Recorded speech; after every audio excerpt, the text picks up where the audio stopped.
Irmãos, eu convido a todos a que abram comigo a palavra do Senhor na epístola que Paulo escreveu aos Filipenses. Como já fui apresentado aqui, meu nome é Flávio, sou de Ipatinga, aquela terra boa, que emana leite e mel. Eu imagino como um monte aqui, né? Cheio de mineiro aqui. Irmãos, eu vou dar um aviso aqui que é quase desnecessário, né? Porque, só para informar os irmãos que eu sou ligeiramente gago. Então, isso é uma coisa que a gente não precisa avisar, né? O gago começa a falar, as pessoas percebem que ele é gago.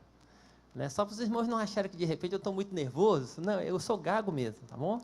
Então, se eu começar a agarrar em algumas palavras aqui, se a palavra agarrar muito, o irmão souber qual a palavra que eu quero falar, pode ajudar também. Que aí o culto não demora tanto. Né? Só para a palavra me dá uma cola aí, que isso ajuda o gago às vezes, tá bom? Mas você sabe que o gago, ele nasce com um recurso pedagógico, né? A gagueira tem um seu lado positivo, do ponto de vista pedagógico é muito bom, porque a gente fala e repete, né? Então isso ajuda a pessoa a gravar melhor o que a gente está falando, né? Irmãos, Filipenses capítulo 3, acharam?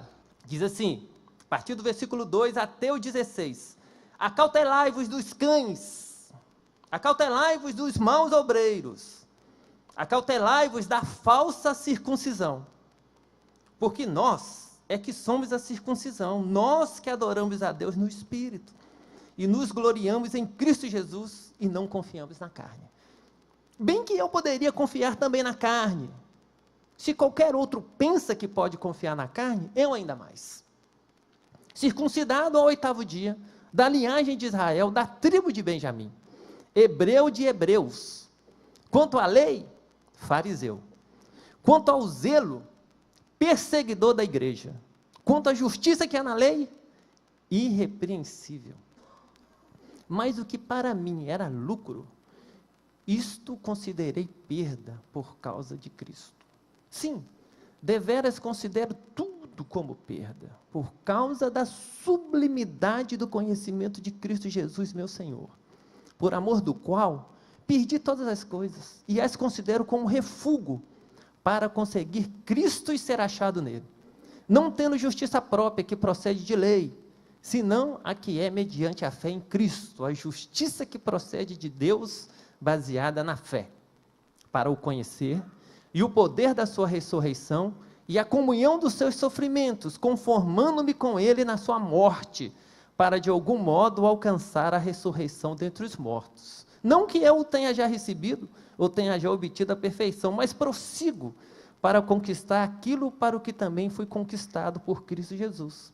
Irmãos, quanto a mim, não julgo haver alcançado, mas uma coisa faço, esquecendo-me das coisas que para trás ficam, e avançando para as que diante de mim estão, prossigo para o alvo, para o prêmio da soberana vocação de Deus em Cristo Jesus. Todos, pois, que somos perfeitos, tenhamos este sentimento. E se porventura pensais de outro modo, também isto Deus vos esclarecerá. Todavia, andemos de acordo com o que já alcançamos. Amém.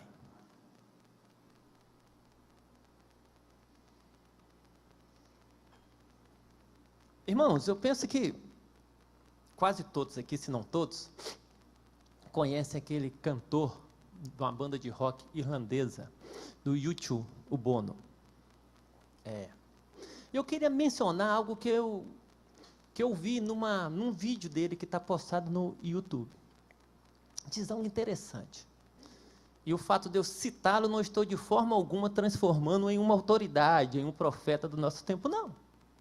Estou apenas citando um fato que ele disse, porque vai ser muito interessante o que ele disse para servir de introdução daquilo que eu pretendo dizer nessa noite a partir desse texto.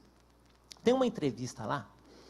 Se você entrar lá e colocar assim, Bono fala sobre a graça de Deus, você vai achar alguns textos, alguns vídeos, e vai achar esse, que é ele sendo entrevistado por um pastor dos Estados Unidos, salvo engano, Bill Hybels, sei lá como é que pronuncia aquele nome, meu inglês é péssimo, né? O português já não é uma grande coisa, o inglês então, e é um vídeo de uns 49 minutos, mas se você quiser assistir só do 1 minuto 13 até o 17, você vai encontrar isso que eu estou falando aqui. Num determinado momento dessa conversa, o pastor pergunta ao Bonos sobre a vida espiritual dele, onde que ele conheceu a Escritura, e ele começa a falar que foi no momento de estudo na universidade, esses grupos de estudos bíblicos que existem nas escolas, foi a partir desse grupo que ele acabou tendo contato com a Escritura. E ele diz algo interessante, ele diz assim, olha, eu entendo bem o mundo onde eu vivo, a questão da lei do karma, ele usa essa expressão, lei do karma. E pela palavra karma, ele está falando a relação de causa e efeito. Eu faço aqui, eu pago aqui. Isso que significa na cabeça dele, quando ele usa essa expressão. E ele diz, eu entendo isso bem. Então, quando eu leio a Escritura e eu vejo lá palavras do tipo justiça, retribuição, punir o mal, ele fala, eu entendo isso bem. Porque isso faz parte do mundo onde eu vivo. Essa coisa da retribuição, de você semear e colher o que você semeou. Ele fala, isso faz sentido para mim. Porque o mundo onde eu vivo, eu vejo isso, eu experimento isso. Fala, mas tem algo que a Escritura fala que é uma coisa estranha. Ele fala que é a graça. A graça eu não a vejo no meu dia a dia, nas minhas relações. É uma coisa meio alienígena. Ela não está presente no dia a dia. Aí ele diz o seguinte, e eu estou muito preocupado em entender a graça, porque eu sei que eu dependo dela. Porque se eu tiver que viver pela lei do karma, então eu estou muito encrencado. Se eu depender dessa relação de causa e efeito, de ter que fazer por merecer, então eu sei que eu estou muito encrencado. Nesse ponto ele está certo. Ele não é nenhum profeta, mas nesse ponto ele está certo. E é sobre isso que eu quero refletir com os irmãos nessa noite. Sobre graça. Graça, irmãos, é uma coisa muito fácil da gente definir. Principalmente numa igreja calvinista, como somos, numa igreja presbiteriana. Se eu pedisse aqui para que as pessoas definam para mim o que é graça, eu acho que, não sei quantas pessoas nós temos aqui, umas 100, talvez 98% das pessoas iriam rapidamente dizer favor imerecido. Uma definição simples e correta, não está errado não, está certo. Facinho, a gente definir. A questão não é definir, a questão é entender esse negócio e encarnar esse troço na vida. É responder adequadamente a isso. É viver adequadamente à luz disso. Esse é que é o problema que a gente enfrenta. Não é de definições, não é de descrever com palavras o que significa a graça. É de vivê-la. Essa é que é a luta do dia a dia. É de recebê-la da forma certa. E é sobre isso que nós vamos pensar um pouquinho, irmãos, sobre os efeitos da graça de Deus na vida do apóstolo Paulo. E o que isso tem a ver comigo e com você. Porque o texto que nós acabamos de ler fala justamente disso. Do que a graça de Deus produziu na vida desse homem. Esse é um texto onde Paulo, ele está preocupado com um problema que não era exclusivo desses irmãos aqui dessa igreja, que era o assédio daqueles que Paulo chama aqui de cães, de maus obreiros, que eram os judaizantes, que eram aqueles que queriam levar as pessoas a se submeterem a todo o regramento, a toda a legislação, a toda a imposição do judaísmo, da lei. Eles queriam que as pessoas, além de terem recebido a Cristo como Salvador, como Senhor, se submetessem ainda a todas aquelas coisas do judeu, daí o nome judaizantes. E é por isso que Paulo diz aqui, olha, acautelai-vos, tenha cuidado com essa turma, chama eles de cães, que é uma coisa extremamente pejorativa, depreciativa.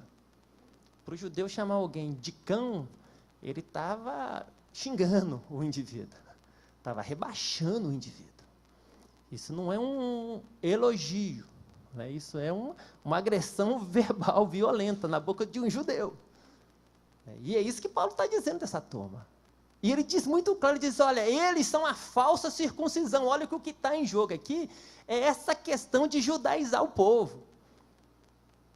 Diz, eles estão forçando vocês a se submeterem à circuncisão e a outras coisas, a várias outras coisas, sabe? E eles estão equivocados. Esse povo não está servindo ao mesmo reino que eu estou. Nós não estamos lutando a mesma luta. Esses são os maus obreiros. E nessa disposição de repelir esse ensino, de afastar esse ensino, de proteger aqueles irmãos desse ensino, Paulo vai falar de si. Vai abrir um pouco o coração, vai falar da própria vida. E é nessa hora que a gente vê o próprio apóstolo dizendo o que o conhecimento de Cristo, o que a graça de Deus produziu na vida dele. Quando ele começa a falar dele. E então, irmãos, olhando para esse texto, o que a gente vê a graça de Deus produzindo na vida do apóstolo Paulo? Primeira coisa que mudou na vida de Paulo é que ele passou a ter, irmãos, um desprezo a qualquer virtude ou valor humano como instrumento para se achegar a Deus. Preste atenção que eu escolhi essa palavra a dedo.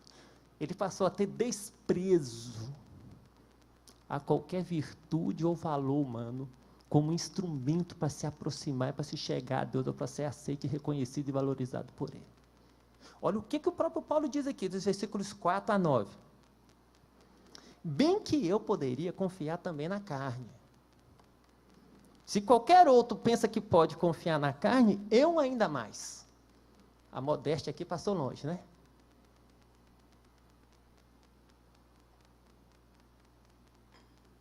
É como se ele dissesse, se for para comparar currículo, ninguém vai ganhar de mim. Se é para a gente resolver essa parada na base da carne, na carnalidade, se é para decidir qual líder deve ser ouvido, quem de fato tem respaldo, tem autoridade para pregar e para ensinar alguma coisa, o meu currículo é melhor do que qualquer outro que está passando aí, é o que Paulo está dizendo. Se é para se gloriar na carne, eu sou melhor do que qualquer um, eu posso me gloriar muito mais do que qualquer um que está aí. Aí ele coloca a modéstia de lado, e ele começa a apresentar o currículo. Olha o que ele vai dizer a respeito dele, irmãos. Circuncidado ao 8º dia. É como se ele dissesse, desde o meu nascimento, papai e mamãe fizeram comigo tudo aquilo que a lei diz. Se fosse um presbiteriano, diria, fui batizado logo quando saí da maternidade. Na semana em que me deram alta lá, papai e mamãe já trouxe para cá para o pastor aspergir água na minha cabeça. Aí ele diz, olha, da linhagem de Israel, da tribo de Benjamim. Mas esse é um fator interessante, porque ele fala da linhagem de Israel, e aí ele especifica. Vai falar da tribo de Benjamim. Isso chama atenção, porque Benjamim é uma tribo pequena. Mas quando a gente estuda a história, tem algumas questões que chamam a atenção para essa tribo. Quem foi o primeiro rei? Saul, não é isso? Veio de onde? Benjamim. Tem como você falar da história de Israel sem falar dessa tribo? Falar do surgimento da monarquia sem falar dessa tribo, não. Essa glória ninguém toma de Benjamim. Embora Saul não tenha sido uma grande coisa, né? Curiosamente, se você for transliterar, né, ou seja, pegar as letras do nome Saul em hebraico e procurar os correspondentes dessas letras em grego, o nome que vai sair vai ser um nome bem próximo ao nome Saulo. Ou Paulo, porque a primeira letra do nome Saul, que é um shin, quando você faz a transliteração, ele vira o psi. Que você pode optar em ficar com o som de S, aí daria Saulos, que era o nome de Paulo, ou você corta o S e fica com o P, que aí vai ficar Paulos, que é o que ele passou a usar depois. Às vezes a gente pensa que Paulo estava inventando um nome novo depois. Não. Talvez o nome que deram a ele quando criança vai até em razão da tribo ter alguém importante lá no passado. Daí vem o nome dele. Ele fala, eu não sou de qualquer tribo, não. Outro fato, irmãos. Quando as tribos se rebelaram contra o filho de Salomão, chamado Roboão, quando ele se recusou a fazer a reforma tributária, para a gente ver que isso não é uma briga atual apenas, né? Isso é coisa antiga. Isso é coisa antiga. Quando as tribos se uniram sob o comando de Jeroboão, quando Jeroboão disse assim, o que há para nós com a casa de Davi? Nós não temos nada com a casa de Jessé, vamos embora. E as tribos foram embora, e a guerra ficou ali, aquela rebelião interna, até que o reino se rompeu. qual a tribo, além da própria tribo de Roboão, que permaneceu, irmãos? Benjamim. É a única que não virou as costas para o descendente de Davi. Benjamim. Então ele fala, eu não sou de qualquer tribo, não. Minha tribo é numericamente pequena, mas ela tem a sua importância, e eu sou dela. Sou de Benjamim. E ele avança, irmãos. Agora, o currículo dele realmente é um currículo impactante. Ele diz, hebreu de hebreus, quanto à lei, fariseu. E é interessante que, normalmente, a gente tem a ideia que o farisaísmo era uma coisa totalmente ruim em todos os aspectos. Só que não era assim. Porque a gente vê muitas vezes no Evangelho, Jesus confrontando a hipocrisia dos fariseus. A gente pensa que todo o movimento do farisaísmo e todos os fariseus eram hipócritas da forma mais potente que poderiam ser. Só que não, irmãos. Eles surgem como um movimento de dedicação, de zelo, de disposição para viver bem a lei. E o que Paulo está falando aqui é que, dentro da fé dele, ele era daquele segmento mais fervoroso.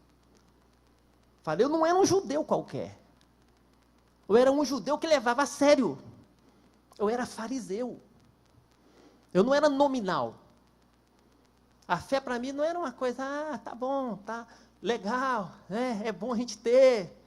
Né, uma coisa que eu deixava num compartimento isolado na minha existência. Ele falou, não, eu levava isso a sério. A minha fé regulava toda a minha vida, e eu levava isso a sério, a ferro e fogo. Tanto a ferro e fogo, olha o que ele vai dizer na sequência. Quanto ao zelo, perseguidor da igreja. Olha o ferro e o fogo aí. Tamanha seriedade. Quando apareceu aquele movimento ali, Paulo olhou para aquilo, interpretou aquilo como uma blasfêmia e falou, não, esse povo está desviando o caminho do povo de assim, Deus. Se precisar de alguém para ir atrás desse povo, para prender esse povo, para cair de pau nesse povo, conte comigo. Tanto que quando apedrejavam o Estevão, ele estava fazendo o quê? Tomando conta das roupas do povo, né? Pode deixar aqui, quer jogar pedra? Vai lá, coloca aqui que eu olho.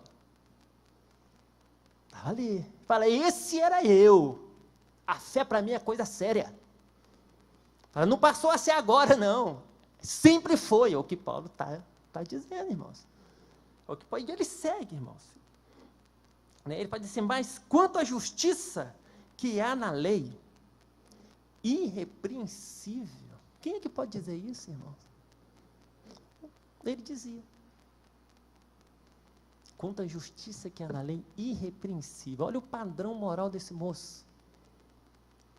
Olha o padrão moral dele. Quando ele escreve aos Gálatas, no capítulo 1, no versículo 14, você vai ver que ele vai dizer o seguinte, que em relação aos da sua idade, né, no seu tempo de mocidade, ele diz que ele se avantajava, ele sobrepujava a turma toda.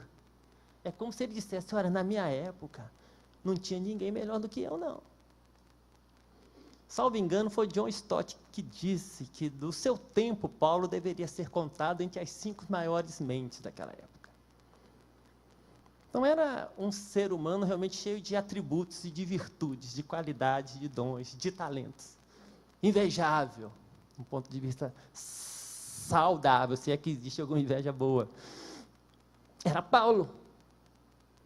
Disse, eu tinha um currículo. Esse é o meu currículo.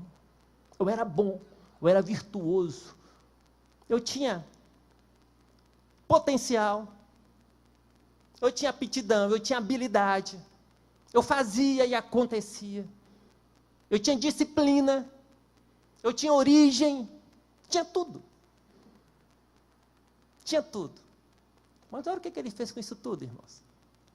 Aí ele vai dizer assim, versículo 7, mas o que para mim era lucro, e é importante que observemos que era assim que ele via essas coisas todas? A inteligência dele, a moralidade dele, a origem dele genética, da família onde ele nasceu, a tribo de onde ele veio, o fato de ter sido circuncidado ao 8º dia, de ser descendente de Abraão, de ser do partido, né, da facção dos fariseus. Tudo isso para ele era lucro. Fazia dele um ser humano que sobressaía aos demais. Estava mais próximo de Deus do que qualquer um outro. Era assim que ele via isso, isso era lucro para ele. Fala, mais do que para mim era lucro, isso considerei. Olha, essa é uma ação deliberada, dele olhar e falar, isso é perda. Não vou atribuir mais nenhum valor a isso. É uma decisão deliberada dele. Ele não quer dar nenhum valor a isso. Não estou dizendo que essas coisas não tenham um valor na nossa própria caminhada. Não estou falando isso. Estou falando de uma atitude deliberada dele de falar, eu não vou atribuir, não vou confiar nessas coisas. Isso não vai ter o valor para mim de me dar alguma coisa perante Deus. É uma decisão deliberada, gente. E aí, olha que a coisa vai ficar mais impactante agora, que ele vai dizer o seguinte, sim, estou no versículo 8, deveras considero tudo como perda, por causa da sublimidade do conhecimento de Cristo Jesus, meu Senhor, por amor do qual perdi todas as coisas e as considero como refúgio para conseguir Cristo. Aí, irmãos, Paulo, ele ignora essa coisa do politicamente correto, até porque isso surge mais para cá, né? E ele vai usar a palavra que na minha versão que eu tenho está traduzido como refúgio. Talvez a que você tenha aí, dependendo da tradução que você tiver, vai estar traduzido como estrume. Alguém tem a tradução que está escrito assim, estrume? Ninguém? Alguém já leu alguma tradução onde está escrito estrume? Já leu, né? Já leu.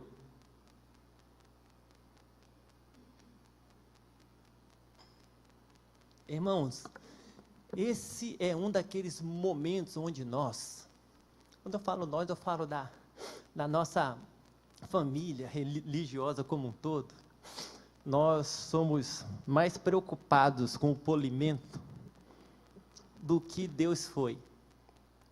Porque sabe qual é a palavra que Paulo usa? É uma palavra grega, skiliba, que ela é usada, irmãos, de uma forma pejorativa para se referir às fezes humanas. Sabia? Usa para estrume, para comida que está podre. E aquela forma vulgar de se referir às fezes humanas é a palavra que ele usa. Ele não ficou preocupado de como que isso ia soar aos ouvidos de quem estivesse ouvindo a leitura da carta. Os nossos tradutores ficaram muito preocupados. Falaram, não, bota uma palavrinha mais polida. Como é que você bota um troço desse aqui? Não, escreve um negocinho mais polido, refúgio.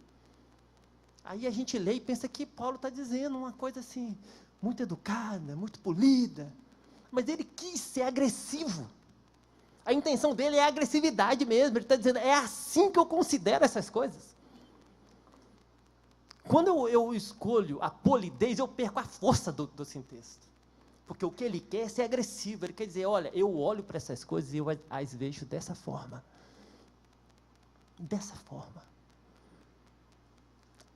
Por quê? Porque ele descobriu a graça, ele descobriu que isso não iria de forma alguma levá-lo para perto de Deus. Que esse caminho, ele só ia ter acesso na pessoa de Cristo. Você que fala, diante de Cristo, isso tudo para mim. Aí ele rebaixa essas coisas. Essa é a primeira resposta que o coração humano precisa dar quando ele de fato entende a graça, irmãos. Porque a graça, ela vem para nos humilhar. Aliás, deixe-me reformular essa frase. Na verdade, ela não vem para nos humilhar. Porque ela nos encontra num estado de humilhação já. Esse é que é o fato. E que às vezes nos escapa. Nós não compreendemos aonde estamos. A vida de seres humanos caídos, vivendo fora do jardim do Éden, sem nenhum mérito ou justiça em si próprios. É assim que a graça nos alcança, irmãos. É assim. É nesse estado. E é por isso que Paulo fala, quando eu conheci a Cristo, aí eu vi que tudo isso, por mais que tenha o seu valor, sejam virtudes, eu não posso confiar nisso. Quando eu comparo isso a nível de caminho para me aproximar do Altíssimo, como caminho para que eu chegue até os céus, como um instrumento para me proporcionar salvação, eu não dou valor nenhum a essas coisas. Para esse fim, não. Para essa finalidade, não. Esse é o primeiro impacto. A graça, quando é compreendida corretamente, irmãos, ela faz com que eu olhe para tudo que eu tenho, todos esses potenciais, todas essas coisas, e quando eu penso a nível de salvação, de relacionamento com Deus, eu falo, olha, é refúgio. É refúgio. Não faz diferença nenhuma. Refúgio. Purinho, purinho, purinho. Purinho, purinho, purinho. Agora, a pergunta que se impõe é que quando eu chego nesse ponto, eu tenho que refletir um pouco como que está a minha relação com a graça nesse aspecto. No que você confia? No que você confia mesmo? Quer um exercício bom? Vou te relatar uma situação hipotética aqui. Aí você se coloca nele e imagina como que o seu coração reagiria se fosse você. Normalmente, quando alguma coisa sai do controle e a gente conscientemente percebe que estamos vivendo uma vida que não está conforme aquilo que Deus quer, você já percebeu que se ao mesmo tempo, concomitantemente, a gente experimenta situações desagradáveis, a primeira coisa que vem na nossa mente é que Deus já não está nos amando mais, não é? Que Deus já se afastou, já virou as costas, afinal de contas, nós estamos errando o caminho. Não é isso? É isso, irmãos. Quando eu me comporto dessa forma, o que está operando lá no submundo, bem no porão da minha alma? É que no fundo eu estou pensando que Deus me trata bem se eu fizer tudo certo. Eu estou vivendo na base da justiça própria. Aí no momento em que eu tenho consciência, que eu percebo que eu não estou fazendo as coisas como deveriam ser, aí automaticamente eu já acho que Deus também deixou de ser aquele que me ama. Ele mudou comigo, afinal de contas eu mudei com Ele. Não é assim que o coração da gente funciona, irmão? Faça esse exercício na sua própria vida, veja como é que você caminha com isso. E se você for sincero, e se isso está acontecendo, você vai ser obrigado a se convencer de que talvez, de uma forma muito inconsciente, você ainda confia nos seus méritos. Você ainda acha que Deus te ama em função do esforço que você faz para acertar o alvo. Porque você foi circuncidado ao 8º dia, você é judeu, da tribo de Benjamim, fariseu, né, perseguidor da igreja, irrepreensível, como Paulo dizia aqui. Você ainda está confiando nos méritos humanos. A graça faz com que eu olhe para essas coisas e entenda que o que Deus faz comigo e faz em mim não tem a ver com eu merecer ou não. E até o momento quando Ele me disciplina para me trazer para o caminho dEle, também não tem a ver com eu merecer ou não, tem a ver com a graça dEle. Com Ele está glorificando a vida dEle na minha vida, porque tudo é para Ele, por Ele e para Ele. Até a disciplina que Ele faz, até quando Ele me atrai para me amar, é para que Ele seja exaltado amando alguém tão pequeno e tão pecador quanto eu. Quando Ele me ama, sendo eu pecador, quem cresce não sou eu, é a glória dEle que fica grande aos meus olhos. Talvez essa seja a grande dificuldade do nosso tempo, é que tudo está focado na gente, né? Está focado na gente o tempo todo. E a graça está focada nele. Está focada nele. A graça fala dele. E a vida de fé é uma vida onde a gente confia nele. Fé na Escritura é descanso naquilo que Cristo fez a nosso favor. Não é esperança naquilo que eu faço, no meu esforço. Não. Isso não é fé, isso é justiça própria. Avançando, irmãos. Senão eu vou muito longe nesse tempo e nunca mais o pastor me convida para poder pregar aqui. A segunda coisa que o texto deixa claro, na vida de Paulo, é que ele, de uma forma deliberada, passou a desprezar essas coisas enquanto um valor, um instrumento para dar a ele algum valor perante Deus, mas ele passou a viver com um desejo e um compromisso de só experimentar a vida em Cristo. Olha dos versículos 10 a 14.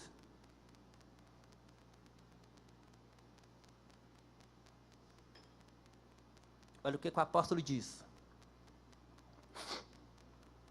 Primeiro ele disse que só queria a justiça que procede de Deus, baseada na fé, no versículo 9. Só que não é só isso que ele quer. Ele quer mais. Ele diz, para o conhecer, ou seja, ele quer conhecê-lo, e o poder da sua ressurreição, ele quer conhecer o poder da ressurreição de Cristo, e a comunhão dos seus sofrimentos, coisa que se fala pouco hoje em dia, né? Mas ele quer isso também. Ele quer. E é nessa mesma carta, Filipenses, se você voltar um pouquinho, você vai ver no versículo 29 do capítulo 1, Paulo dizendo assim, porque vos foi concedida a graça de padecerdes por Cristo, e não somente de crerdes nele. Então, isso não é um conceito muito bem resolvido na cabeça dele. Sabe? Ele quer conhecer isso também. Tudo aquilo que advém, ou que possa advir dessa relação com Cristo, ele quer. Inclusive isso. Ele quer. E ele avança, irmãos. Para o conhecer e o poder da sua ressurreição, a comunhão dos seus sofrimentos, conformando-me com ele na sua morte, para de algum modo alcançar a ressurreição dentre os mortos. Aí olha, seguindo, não que eu tenha já recebido, eu tenha já obtido a perfeição, mas prossigo para conquistar aquilo para o que também fui conquistado por Cristo Jesus. Irmãos, quanto a mim, não julgo haver alcançado, mas uma coisa faço, esquecendo-me das coisas que para trás ficam, e avançando para as que diante de mim estão, prossigo para o alvo, para o prêmio da soberana vocação de Deus em Cristo Jesus. Irmãos, dá para a gente perceber aquilo que a gente acostumou a chamar de obsessão, né? Ele está com a ideia fixa. Fala, olha, não me importa, eu esqueço o que está passando, o que está ficando, eu tenho um foco, eu tenho um alvo, e eu prossigo para ele. E a gente não percebe nas palavras de Paulo nenhuma soberba, nenhuma arrogância de que isso é conquistado na força. Ele diz assim, eu prossigo para o alvo, para aquilo para o qual já fui conquistado. É a consciência de que essa vida a qual ele se entrega é a vida para a qual ele foi chamado. É o propósito da existência dele em Cristo. É isso que ele quer. Me chama muita atenção, e até de uma forma jocosa, até muito engraçada, as pessoas falarem que falar sobre a graça gera um tipo de vida relaxada. Só é possível quando você está falando de outra graça que não é essa aqui. Porque o que a gente está vendo aqui é que Paulo, diante dessa graça, ele não quer outra coisa. Ele quer essa vida. Porque entender a graça pressupõe você entender o seu estado de queda. E você entender o propósito da sua criação. E qual que é o propósito na redenção, que é te reconciliar com aquele que te criou. E aí, quando você olha para a vida desse moço, esse moço que fala sobre graça, esse moço era de uma dedicação, de uma abnegação, de uma entrega, de me deixar envergonhado. Toda vez que eu olho para esse texto, eu me lembro de um episódio que está lá em Atos, no capítulo 14. Se você for olhar a primeira viagem missionária de Paulo, começa no capítulo 13. Ele está na Síria, na cidade de Antioquia. Ele sai, viaja, vai viajando, vai para o Chipre. Aí, num determinado momento, ele chega numa outra Antioquia, da Pisídia. E ali a coisa começa a acontecer. Muitos judeus começam a se converter, alguns gentios também. E aí, alguns judeus que estão assistindo aquele cenário não estão nem um pouco satisfeitos com aquilo, eles já criam oposição, já começam a perseguição, e Paulo acaba saindo dali, vai para uma outra cidade, chamada Icônio. Chega em Icônio, a mesma coisa, Paulo está pregando, as pessoas começam a ser impactadas, começam a ser alcançadas. Tem uma turma de judeu também que fica indignado com aquilo. E aí uma nova confusão se estabelece, aí Paulo sai para uma outra cidade chamada Listra. Aí nós já estamos no capítulo 14 de Atos. Quando ele chega em Listra, o que é que vai acontecer ali? diz o texto que alguns judeus vindo de Antioquia, da Pisídia, se juntaram aos outros de Icônio e eles partem em comitiva. Numa linguagem mais atual da turma de hoje, é o bonde do mal. Parte todo mundo atrás de Paulo. Vamos achar esse moço. E eles o acham em Listra. E o que acontece em Listra, irmãos? Eles conseguem tumultuar a coisa de tal forma que Paulo acaba sendo atacado. É aquele episódio onde ele recebe muitas pedradas. E ele fica tão abatido, tão machucado, que ele cai desacordado. E a situação está tão ruim que os que estão em volta pensam que ele está morto. Acham que ele morreu. Ele é retirado daquele lugar, ele é arrastado. Mas diz o texto que, depois de algum tempo, ele recobra os ânimos, ele volta. E o que ele faz? Ele vai embora? Ele se esconde? Não. Diz o texto que ele volta e dorme na mesma cidade de Listra. Você voltaria? E diz o texto que no dia seguinte ele vai para Derbe. E vai fazer o quê, irmãos? Pregar. Quase mataram o moço porque ele estava pregando. É um moço que está falando sobre graça. Ainda tem gente que fala que graça gera crente relaxado. E sabe o que a Escritura fala? É que depois ele volta de Derbe, aí ele faz o caminho oposto. Aí ele vai passar em Listra de novo, aonde quase o mataram. Passa em Icônio, de onde vieram aqueles que quase o mataram. Passa depois em Antioquia da Pisídia, de onde vieram parte daqueles que quase o mataram. E ele passa, vai ver como é que os irmãos estão, vai consolidar o trabalho, vai fazer eleição de oficiais, vai estruturar o trabalho. É isso que a graça promove, irmãos. Porque a graça pressupõe que a gente entendeu o que está acontecendo. Sabe, a graça ela não é um anúncio barato, não. Ela é um apelo à consciência também, que a gente entendeu. Para que a gente foi criado. Como que a coisa deu errada. E como que Deus, na pessoa do seu Filho, nos resgatou e nos trouxe de novo para Ele. E aí, quando a gente entende, a gente não quer outra coisa a não ser essa vida. Por isso que Paulo fala, eu não quero outra coisa, eu só quero Ele. Não quero saber de outra coisa, não. Ele me conquistou para isso, então é isso que eu quero, é essa vida, é esse poder, eu quero experimentar esse negócio. Na sua plenitude, eu não quero outra coisa, eu quero é essa vida. Não quero a vida desse mundo. Não quero a vida que a Babilônia me oferece. Eu não quero a vida do humanismo desse tempo, que diz que eu sou o centro de todas as coisas. Não, não quero essa vida, não. Quero a vida que diz que eu nasci para a glória daquele que me criou. E que eu só acho vida quando eu me uno com Ele.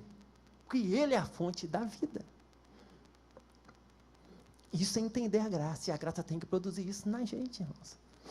Aí, novamente, aparece uma nova pergunta de confronto, incômoda. Ou seja, o quanto você de fato quer essa vida? Essa é uma vida que você quer? Porque muitas vezes o que a gente percebe é que o Evangelho é muito interessante para as pessoas, numa perspectiva de ser uma apólice de seguro, para me proteger do dia do juízo final. Aí, para muita gente, ele é ok, desde que ele não me perturbe nos dias de hoje, desde que ele não perturbe os meus sonhos, os meus desejos, as minhas cobiças, as minhas ambições do dia de hoje, desde que ele me permita viver do jeito que o meu coração quer. Só que a grande ignorância, irmãos, é que o meu coração não quer nada de bom para mim. A Escritura diz que o coração do homem é desesperadamente corrupto. Olha a força dessa expressão. Apenas falar corrupto já era um negócio feio. Mas ainda diz desesperadamente corrupto. Para deixar claro que o troço é feio. É feio, irmãos. Né? Quando a Escritura fala sobre isso, ela fala com ênfase, com veemência. Ela diz, olha, o nosso coração é corrupto mesmo. Sabe? Ele mente para a gente mente para a gente, irmãos. A gente mente para a gente. A gente pega as coisas virtuosas e usa totalmente fora dos seus propósitos. A gente é capaz de falar a verdade para o outro apenas para ofendê-lo. Ou só eu que sou capaz de fazer isso? A gente é capaz de pegar coisas boas, como dizer a verdade e falar com raiva. Como se isso fosse uma virtude falar a verdade, quando a gente está usando a verdade para ferir, sem nenhum amor, só para machucar, só para humilhar, para esfregar na cara do outro. A gente faz isso, irmãos. Isso é o meu coração, é o seu também. E não sou eu que estou falando, isso não é uma tese de psicologia minha, não, é a Escritura que afirma isso. É a visão que a Escritura tem do homem, da antropologia bíblica, é essa. Assim somos nós, eu e você. E todo ser humano que vive e caminha sobre a face da terra. Mas a graça tem que produzir isso em nós, irmãos. Se ela não estiver produzindo isso, tem alguma coisa que não está caminhando bem. Ou nós não a entendemos corretamente, ou nós estamos resistindo a caminhar no caminho que Deus quer que a gente caminhe. Que a graça é para produzir isso, produzir essa entrega, esse desejo de experimentar essa vida. E por último, irmãos, encerrando, Paulo vai deixar claro aqui também, que a graça, ela traz consigo, irmãos, uma consciência humilde da nossa imperfeição. Olha como é que Paulo usa as palavras no versículo 12, 15 e 16. Ele vai dizer assim: não que eu já o tenha recebido ou tenha já obtido a perfeição. Ele faz uma declaração, né, está muito expresso aqui, está muito claro, que ele não obteve a perfeição. Só que olha o que vai acontecer no versículo 15 e também no 16. Ele diz assim: todos, pois, que somos perfeitos, tenhamos esse sentimento. E se porventura pensais de outro modo, também isso Deus vos esclarecerá. Aí ele já fala de ser perfeito. Ele diz: todos nós, só faltou ter um nós, mas que somos perfeitos. É a primeira pessoa do plural, o verbo aqui. Ele está inserido nesse negócio. Aí alguém poderia dizer: Paulo, mas somos perfeitos ou não somos? Não, que compreensão é essa? E aí tem um jogo de palavras aqui. Que é quando ele diz que ainda não obteve a perfeição, ele fala dessa realidade existencial de quem está sendo trabalhado dia após dia nesse processo de santificação, né, cujo término só se dará na nossa glorificação. Então, é uma consciência muito lúcida, né, a respeito disso. Mas quando ele fala, todos nós que somos perfeitos, ele está pensando agora nessa outra realidade espiritual, de nós estarmos em Cristo, e em Cristo nós já temos ali, potencialmente, tudo. Por essa razão que a Escritura chama os crentes de santos, embora nós ainda estejamos em processo de santificação também. Então, essas duas realidades, ele sabe que em Cristo isso já está consumado. Em Cristo essa realidade, ela é verdadeira, ela é plena. Mas subjetivamente, enquanto ele caminha aqui como pessoa, ele sabe que ele ainda está sendo trabalhado. E é isso que ele escreve aos Filipenses, no capítulo 1, no versículo 6. Olha o que ele diz a esses irmãos. Estou plenamente certo de que aquele que começou a boa obra em vós, há de completá-la até o dia de Cristo Jesus. Ele sabe que Deus está trabalhando na vida desse povo. Irmãos, ser alcançado pela graça é a gente aprender que temos que caminhar nesse mundo com uma humildade absurda.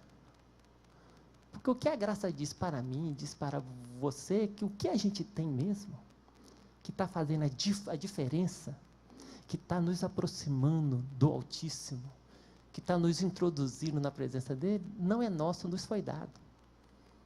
Sem que merecêssemos, sem que tivesse contribuído com uma unha. O que você tem que vale a pena mesmo, espiritualmente falando, que fez a diferença, te foi dado, sem que você merecesse. Então, que motivo há, que fundamento há para que eu ande nesse mundo de nariz empinado, irmãos? Que fundamento há? Entre as pessoas que caminham nesse mundo, aqueles que conhecem a graça de Deus devem ser os mais quebrantados e os mais humildes. Devem ser. Sabe uma frase boa que a gente pode colocar, às vezes, na camisa? Né? A gente gosta de, né, às vezes, usar algumas camisas com alguns dizeres. Ainda pretendo um dia mandar fazer uma para mim. Já que eu achar um lugar que faz umas estampas legais, eu vou mandar fazer uma dessa. Vocês já viram essas placas de assim, trânsito que aparecem? Homens trabalhando, né? Não tem uma placa assim, cuidado, homens trabalhando. Camisa boa para a gente usar é uma daquelas, assim, com a imagem daquela, e colocar assim, ó, em cima, desculpe o transtorno, estamos em obras, sabe? É bom, a gente já começa dizendo para o outro, ó, eu posso pisar na bola, porque eu ainda não atingi a perfeição, eu estou aqui no caminho, sabe, eu estou humildemente buscando no Senhor a cada dia melhorar, mas ó, já começa pedindo desculpa, pedindo perdão, tá?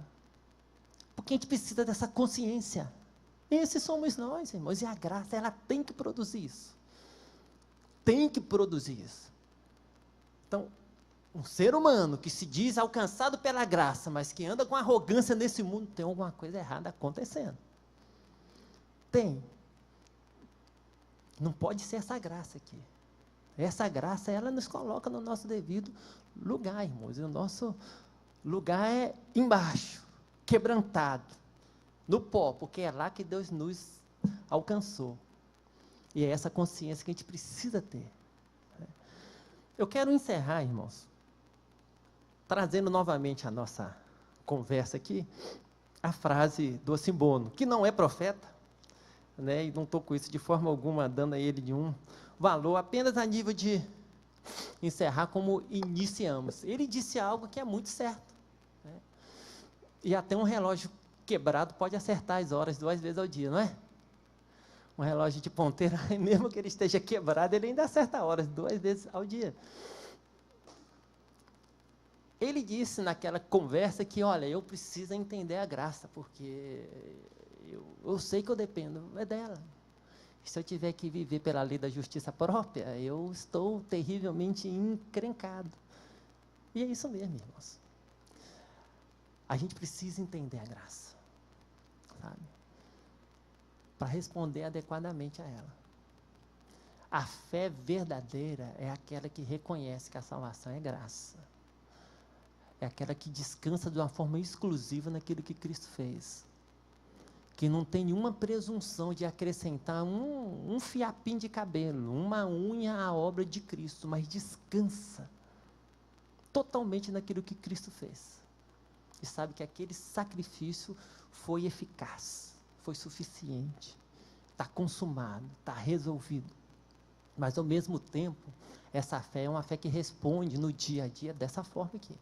Com humildade, com quebrantamento e com dedicação. A graça é para botar fogo no coração da gente, irmãos. A graça é para incendiar o coração da gente, para a gente desejar essa vida. Eu quero encerrar orando, assim você, orando por mim também, rogando a Deus que nos ajude a viver essa graça para a glória dele. Vamos orar? Como é a sua cabeça onde você está?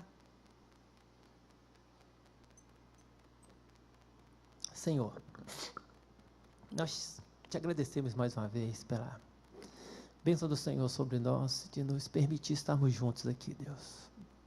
Deus, esses momentos de ajuntamento, de encontros do teu povo, da família do Senhor, na tua presença, Deus, são momentos preciosos para o nosso coração, para a nossa alma. Momento onde nós nos apresentamos perante o Senhor, que é o nosso Criador. Te louvamos pela tua grandeza, oh Deus, e ao mesmo tempo também te louvamos com gratidão, porque o Senhor também é aquele que providenciou copiosa redenção, Deus, é aquele que nos salvou ao enviar o teu Filho, Deus, para morrer no nosso lugar. Oh Deus, receba tudo aquilo que fizemos nessa noite, Deus, como adoração ao Senhor, e nos ajude, Deus, a entender a graça e a andar nesse mundo, Deus, com o coração quebrantado, com humildade, oh Deus, e totalmente entregue e seguro, Deus, sabendo que a nossa salvação, Deus, depende de uma forma bem objetiva, Deus, daquilo que Cristo fez. Oh Deus, e essa oferta é apresentada, oh Deus, a cada um de nós, Deus, por meio da pregação desse evangelho que nos chama, oh Deus, a crer nessa graça, Deus, e a nos rendermos a isso, confiando totalmente naquilo que Cristo fez. Deus, que o Senhor nos ajude a cada um de nós aqui a caminhar assim, a viver assim. Nos dê um coração, Deus, desejoso de viver a cada dia essa vida. Oh, Deus, que não se contente, Deus, com nada menor, Deus, do que essa vida, que queira conhecer o poder do Senhor, Deus, na luta do dia a dia, para vencer os pecados, Deus, para andar em novidade de vida, para andar a segunda milha, Deus, com aquele que nos exige andar uma, a entregar a túnica e a capa, a virar a outra face, que experimentemos esse poder, Deus, nos aperfeiçoando, nos ajudando, Deus, nessa caminhada, vivendo para a glória do nome do Senhor, que seja esse o nosso desejo. Oh Deus, que desejemos isso como Paulo, que tenhamos isso como meta, como desejo diariamente, Deus, em nome de Jesus. Oh Deus, e que andemos nesse mundo também, quebrantados, Deus, sabendo que o que nos basta, o que nos sustenta é a graça do Senhor. Oh Deus, e com a alegria de saber que não precisamos de nada mais do que isso também. Oh Deus, e que ao mesmo tempo, apesar de não termos nenhuma justiça própria, Deus, que a nossa vida seja recheada, Deus, desses atos de práticas de justiça para a glória do nome do Senhor. Não esperando que o Senhor nos ame mais, ou que o Senhor nos aceite por causa desses atos, mas praticando-os, Deus, numa perspectiva de exaltar o Teu nome, de glorificar o Teu nome, de cumprir o nosso propósito nesse mundo, que é viver para a glória do nome do Senhor. Deus, nos ajude a viver, Deus, conforme a Tua palavra nos desafia. É o que nós rogamos ao Senhor, em nome de Jesus e para a glória de Jesus. Amém, Senhor. Amém.